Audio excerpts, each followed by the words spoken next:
service announcement. What? Fabio? Where's Fabio? Where is Fabio?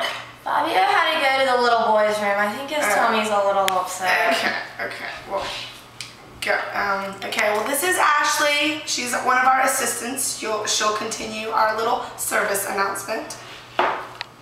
If y'all did not previously already know, Charleston, South Carolina experienced a very traumatic earthquake causing many damages to this great city. The earthquake is known as the 1886 earthquake.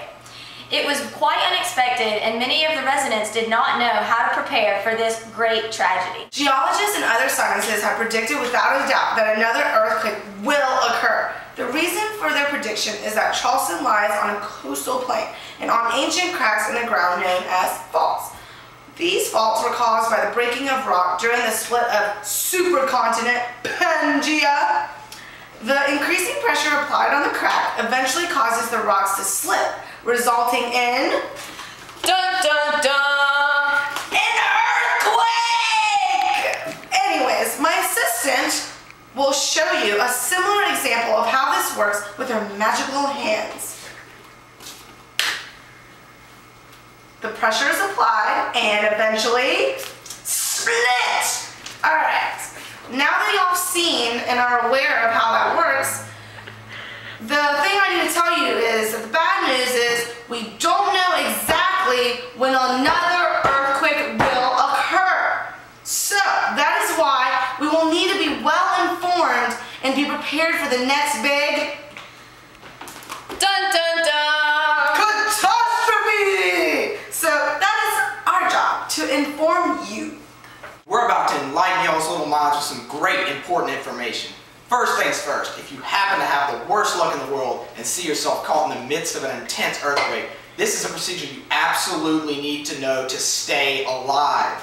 So, before we begin, let's bring out our assistant Ashley to help us demonstrate. First, you must remain calm. Calm! Calm! Second, stay put. Thirdly, Stay put! what did we tell you? Stay put. Thirdly, take cover.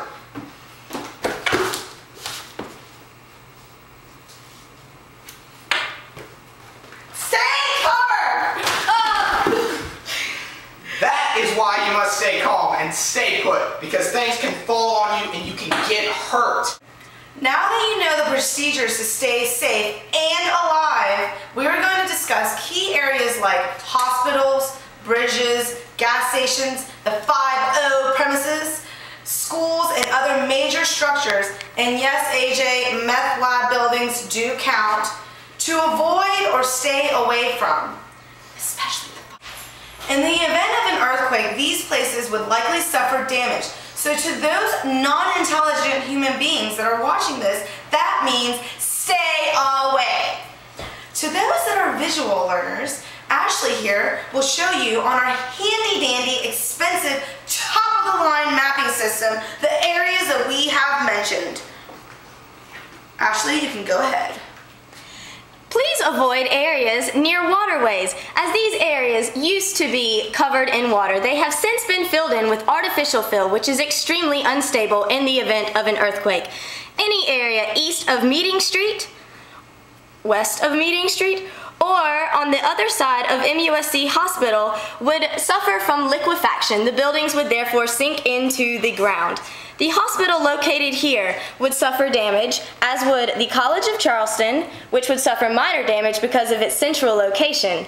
However, several gas stations located on Calhoun and the fire department located on Cannon Street would suffer damage and be unable to provide aid to those citizens in need. For you viewers that can't see our top-of-the-line system, well then you can look at our published map that can be found in stores, but only available in the 112 lab of Robin. Isn't that the world-renowned geologist? The very same. You probably feel like we've wasted your time, but really we saved your precious little lives. So remember the safety procedures that we mentioned and places to avoid. We're going to leave you with a last reminder. No, Kanye will not interrupt your programming to say he has a better service announcement. So please stay safe and stay informed and stay alive. Alive. Now we will return to your regularly scheduled TV programming. Hey guys, it's us again, Fabio.